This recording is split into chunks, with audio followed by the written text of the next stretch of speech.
Welcome back to the Deep Dive. We're here to cut through the noise and really get you up to speed on the important stuff. That's right. And today we're talking about something you're using literally right now, even if you don't think about it. Exactly.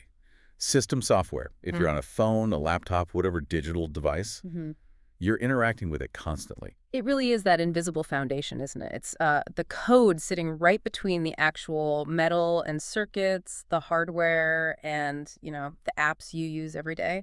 So today, we're diving into the sources you sent over. We want to pin down what this core software actually is. Yeah, define it, categorize it. Our goal is pretty simple.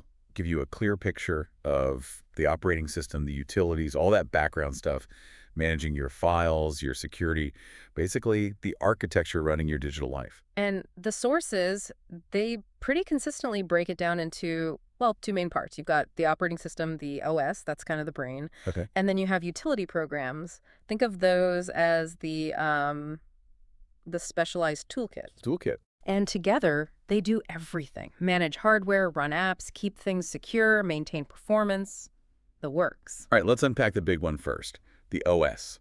Windows, Mac OS, Linux. It's always central.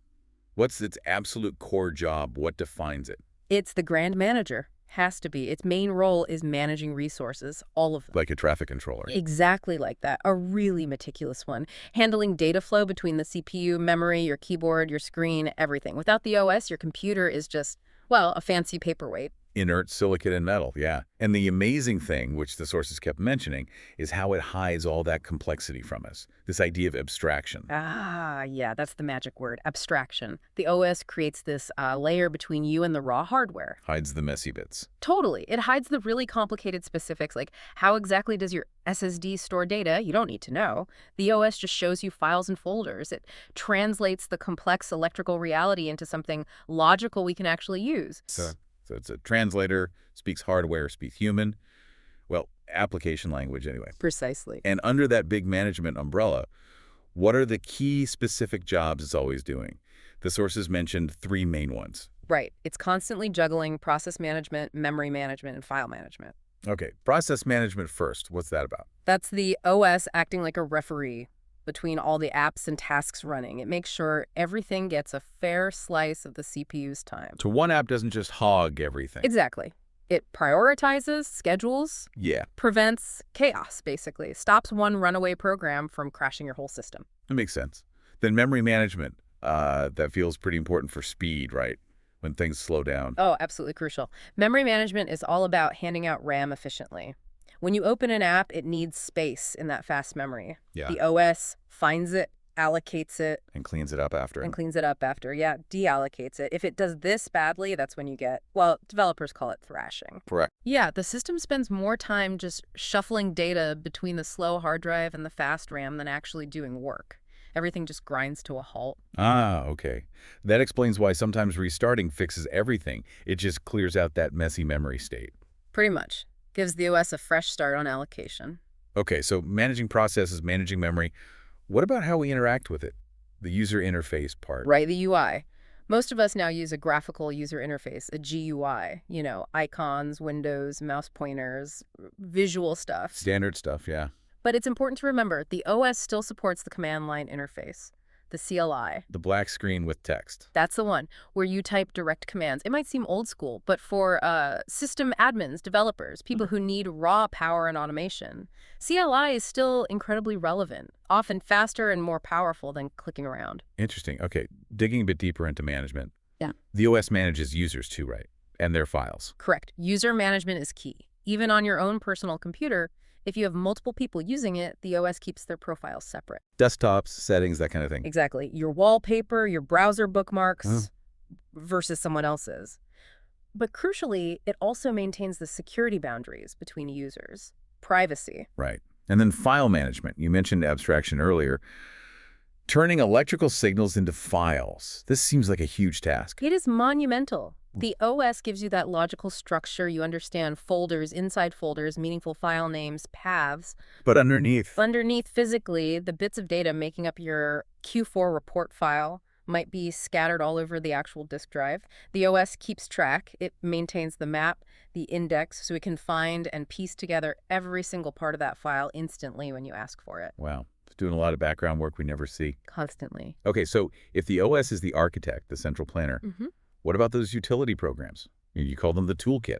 This feels like where we shift from just running things to keeping things running well. Perfect way to put it.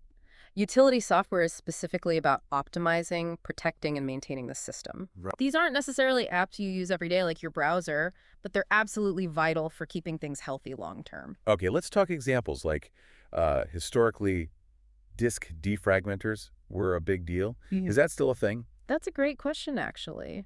With modern solid-state drives, SSDs, the whole physical location thing doesn't matter for speed like it did with spinning hard drives.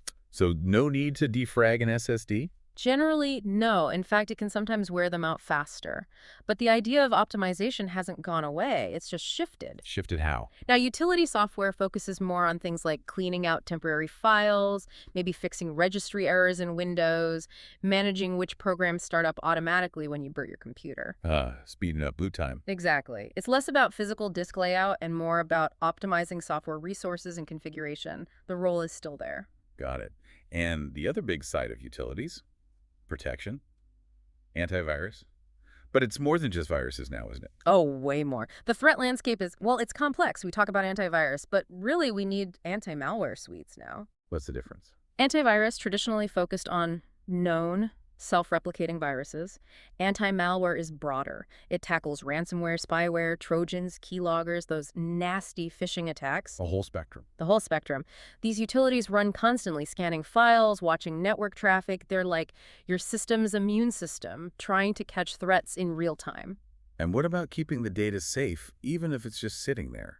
Maintenance, security. Yes, and this is where some utilities become absolutely critical. Think about backups. Super important. Often neglected. Totally. A good backup utility automates copying your important data somewhere else. An external drive, the cloud, anywhere separate from the main machine. It's your safety net. What else falls under this? Well, file compression utilities, ways to shrink files to save space, good for archives. And maybe most importantly today, encryption tools. Okay, explain compression versus encryption here. Right. Compression just uses clever math to store the same data using fewer bits. Makes the file smaller. Still readable if you decompress it. Like zipping a file. Exactly. Encryption, though, is totally different. It uses math and a secret key to scramble the data completely. So it looks like garbage. Complete gibberish to anyone without the key. Even if someone steals your laptop, if the drive is encrypted, your sensitive data is protected. Foundational for security. Okay, that makes sense. Moving on, there's another layer of software we need to talk about. Essential, but often invisible. Device drivers. These little things can cause big headaches, right? Why are they so critical? Drivers are basically specialized translators, tiny pieces of software written for one specific piece of hardware. Like for my printer or my graphics card. Exactly. They let that specific device talk to the general operating system. The OS knows how to talk to a printer in general terms, but the driver translates those general commands into the precise instructions your specific model of printer understands.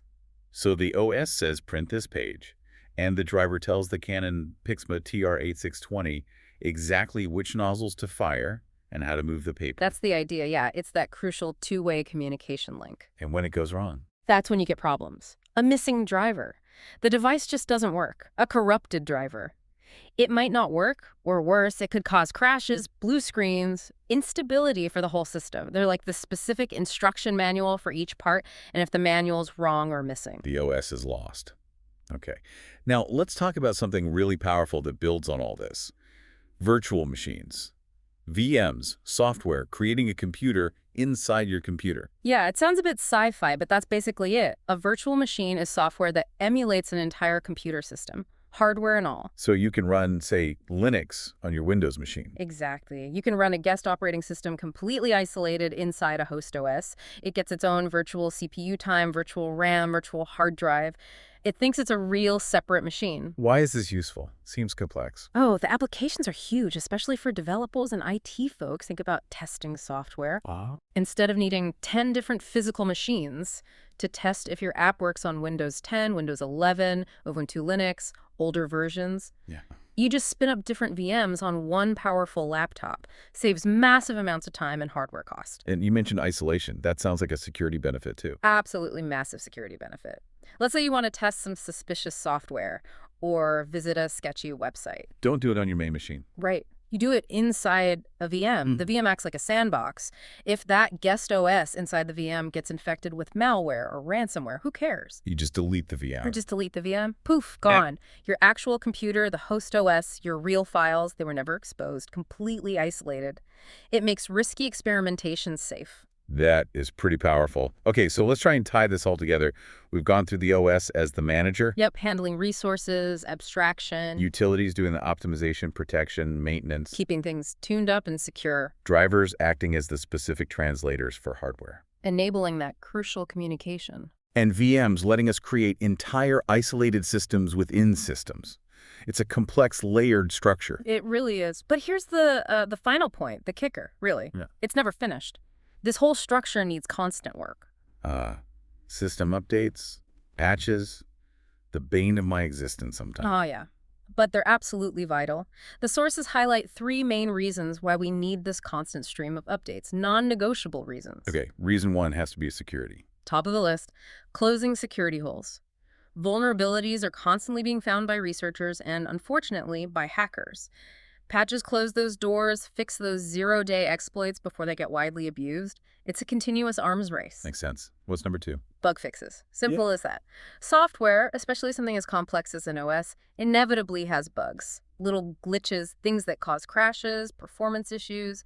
Patches fix these, making the system more stable and reliable over time based on feedback from millions of users. Okay, security, stability. What's the third reason? Innovation and improvement.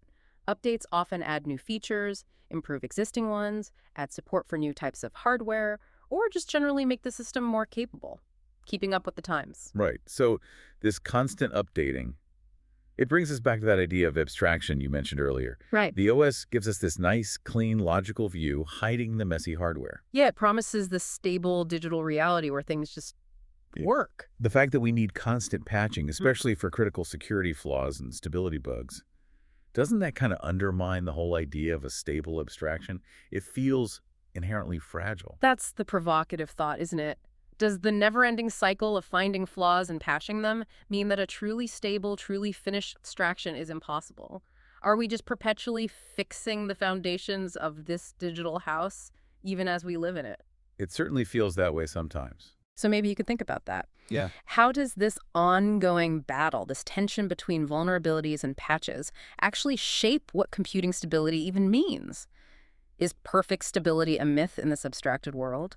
Or is a certain level of managed instability just part of the deal? Definitely something to ponder next time you're staring at that updating "do not turn off your computer" screen. Okay, that was our deep dive into system software, the engine under the hood of your digital life.